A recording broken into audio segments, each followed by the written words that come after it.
কারাবো cup ফাইনালে চমক দেখালো ম্যানচেস্টার সিটি।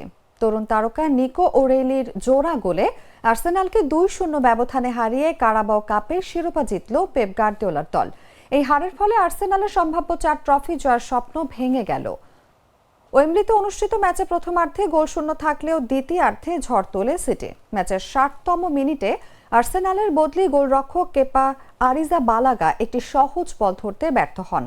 রায়ান চেরকির ক্রস থেকে বল ফসকে গেলে কাছ থেকে হেড করে গোল করেন ওরেলি। এর মাত্র 4 মিনিট পরই ব্যবধান দ্বিগুণ করে সিটি। ম্যাথিউস নুনেসের বাড়ানো বলে আবারও উৎসবের উপলক্ষে এনে দেন ওরেলি। এই গোলের পর সিটির কোচ পেপ গার্দিওলাকে টাচ লাইনে উচ্ছ্বাসে নাচতে দেখা যায়।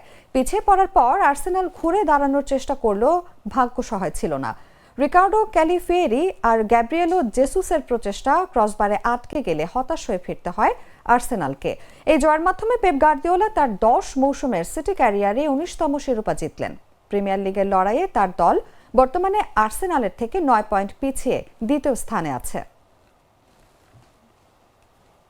ডিরেক্টর যেভাবে রানীকে দেখতে চেয়েছে, আমি একটু আগে শুনছিলাম, সেভাবেই সে রানীকে পেয়েছে।